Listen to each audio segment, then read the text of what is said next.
తాకట్టులో ఉన్న బంగారాన్ని విడిపించి ఆ రోజున్న మార్కెట్ ధర కట్టి మిగిలిన డబ్బును మీకు అందిస్తుంది కొమ్మూరి గోల్డ్. నమస్తే సార్. నమస్కారం. సార్, వెయిట్ లాస్ గురించి మాట్లాడుకుంటే దీనికి సంబంధించి చేయని డైట్ ఉండదు, తిరగని ఏమంటారు జిమ్ ఉండదు, ఏది దొరికితే అది. ఈవెన్ దో కొన్ని ప్రోడక్ట్స్ కూడా ఇన్ఫ్లుయెన్స్ అయ్యి వాడే వాళ్ళని కూడా చూస్తూ ఉంటాం, కానీ ఎంతకి కూడా రిజల్ట్స్ అనేది రాదు. అసలు ఒక హెల్తీ వెయిట్ తగ్గడం అంటే ఏంటి, అలాగే దీని వెయిట్ లాస్ తగ్గడానికి నిజంగా మనం చేస్తున్న మిస్టేక్స్ ఏంటి, ఎందుకు ఇది ప్రాపర్గా లేదు అంటారు? మేజర్ ఏంటంటే అండి, ఇప్పుడు వెయిట్ గెయిన్ అవుతున్నారు అనుకోండి. సో ఉన్న వెయిట్ కన్నా అధిక బరువుగా ఉన్నారు. సో ఊబకాయం అంటారు. ఊబకాయం ఉండడానికి రీజన్స్ ఏంటి, ఆ రీజన్స్ ఏంటని దాన్ని రూట్ కాజ్ని పట్టుకొని మనం వెనక్కి వెళ్ళడం కరెక్ట్.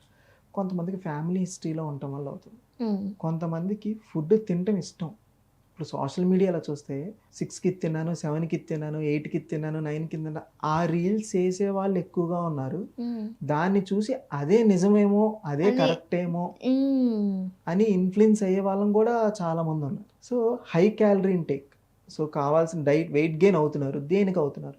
జెనెటిక్ వల్ల అవ్వచ్చు, హై క్యాలరీ ఇంటేక్ ఫుడ్స్ తినటం వల్ల అవ్వచ్చు, లేదా తీసుకుంటున్న ఫుడ్కి కావాల్సినంత ఖర్చు పెట్టకపోతే, అంటే ఇంటేక్ ఎక్కువగా ఉంటుంది, అవుట్పుట్ తక్కువగా ఉంటుంది, వాటి వల్ల ఉండొచ్చు.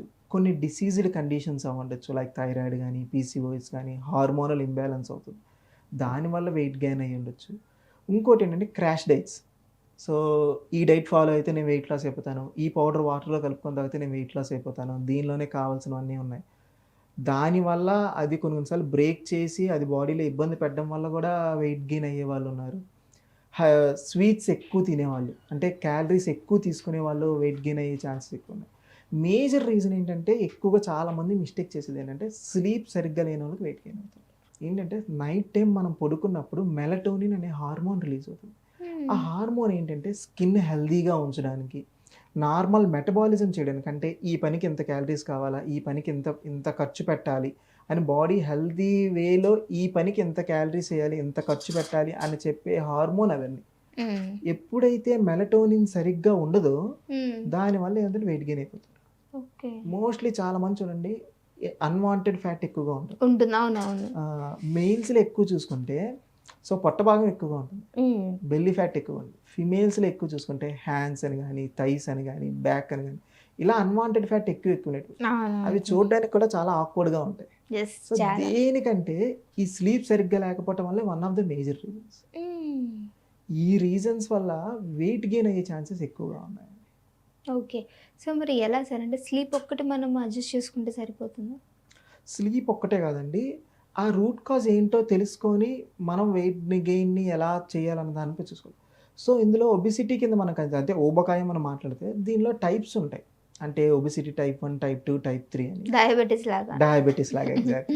దీన్ని మనం ఎలా కన్సిడర్ చేయాలంటే, నార్మల్ పర్సన్ బిఎంఐ ఎంత ఉంది అంటే హైట్ బై వెయిట్ చూస్తారు. అంటే ఎంత హైట్ ఉన్నారు దాన్ని బయట వెయిట్ చూస్తే బిఎంఐ అనేది వస్తుంది. అంటే బాడీ మాస్ ఇండెక్స్, అంటే బాడీలో కావాల్సినంత మాస్ ఎంత ఉంది, హైట్కి తగ్గ వెయిట్ ఎంత ఉన్నారు ఏంటని చెప్పేదాన్ని బిఎంఐని మనం క్యాలిక్యులేట్ చేస్తాం.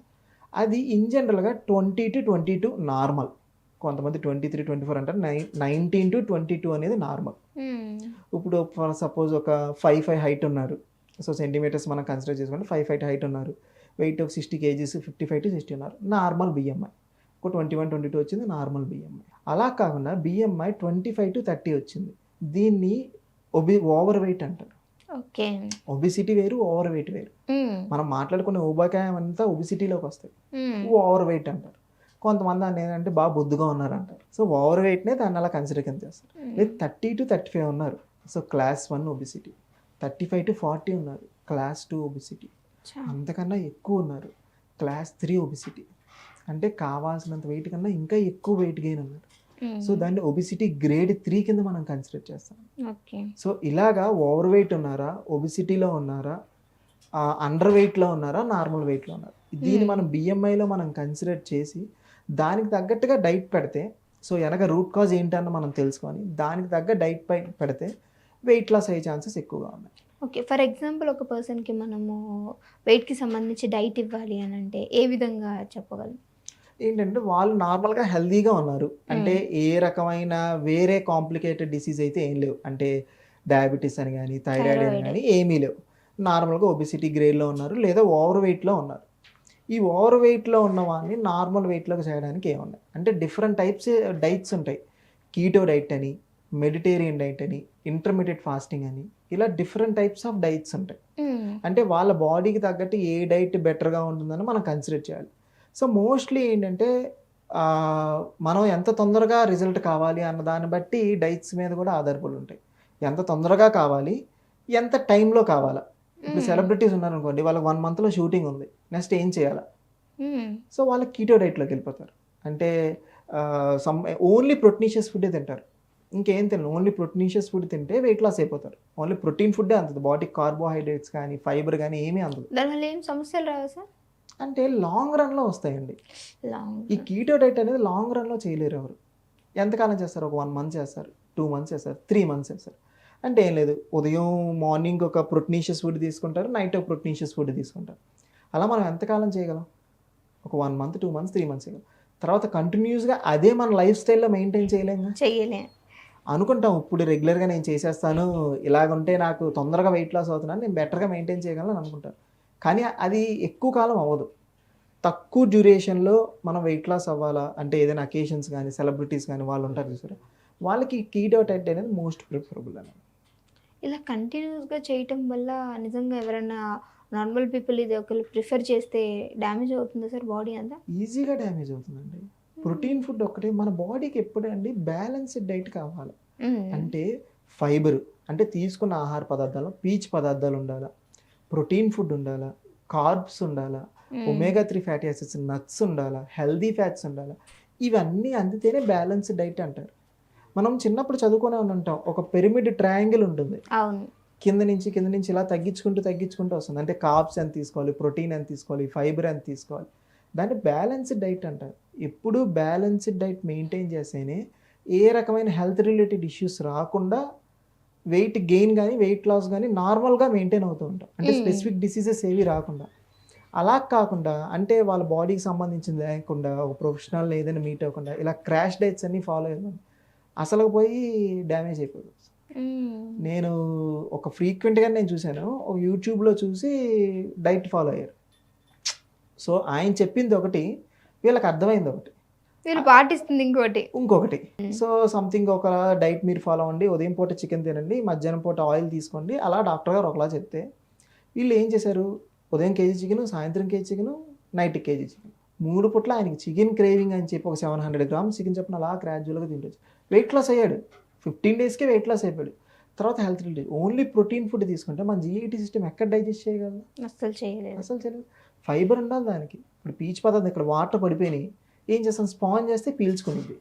మన బాడీలో కావాల్సినంత ఎసిడిక్ లెవెల్ ఎక్కువగా ఉంది, pH లెవెల్స్, దాన్ని అబ్జర్వ్ చేయడానికి ఫైబర్ ఫుడ్ కావాలి. ఆ ఫైబర్ ఫుడ్ కూడా అందితేనే అవన్నీ అవుతాయి. నేను చెప్పేది ఏంటంటే బ్యాలెన్స్డ్ మీల్లో చేస్తే గ్రాడ్యువల్గా తగ్గుతారు, కానీ మీ హెల్త్ రిలేషన్ ఏవి రాకుండా హెల్దీ వేలో వెయిట్ లాస్ అవుతూ ఉంటారు. సో ఈ బ్యాలెన్స్డ్ మీల్లో వెయిట్ లాస్ అవ్వాలి అంటే సో ఏం లేదు, చిన్న బేసిక్ సింపుల్ రూల్. సో ఇది ఫాలో అయినా అది ఫాలో అయినా ఏం కాకుండా ఒక ప్లేట్ పట్టుకుంటే 50% వెజ్జీస్ పెట్టుకోండి. ఎనీథింగ్, క్యారెట్, బీట్రూట్, కీర, ఎనీథింగ్ వెజ్జీస్ పెట్టుకోండి. ఫైబర్ ఫుడ్ ఉండేటట్టు. ఒక 25% రైస్, కార్బోహైడ్రేట్. అంటే రైస్ అంటే కార్బోహైడ్రేట్ అంటే రైస్ కానీ రోటీ కానీ ఏదైనా పర్లేదు. నెక్స్ట్ ఇంకో 25% ఇప్పుడు ప్రోటీన్ అందింది, కార్బోహైడ్రేట్.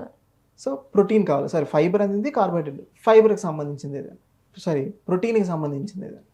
సో క్లియర్ ప్లేట్లో తీసుకుంటే 50% veggies, 25% carbs, 25% protein. Protein in the sense ఏంటి, ఎనీథింగ్ కర్రీ, ఇప్పుడు రాజ్మా, పన్నీర్, మష్రూమ్స్, చికెన్ అలాగా. సో ప్లేట్లో తీసుకుంటే రైస్ 25%, ప్రోటీన్ 25%, వెజ్జీస్ 50%. చూస్తే మీరు చాలా ఏదైనా ఫంక్షన్స్ కానీ అకేషన్స్ కానీ వెళ్తే వాళ్ళు సలాడ్ పెడతారు. వీళ్ళు ఏంట్రా బాబు మన బఫెట్ మీల్స్ ఇన్ని పెట్టేశారు అనుకుంటారు. సలాడ్ అంత వేరియేషన్ లో ఉంటుంది, చాలా డిఫరెంట్ సలాడ్స్ ఉంటాయి, green cabbage, red cabbage, so different types of అన్ని పెడుతుంటారు.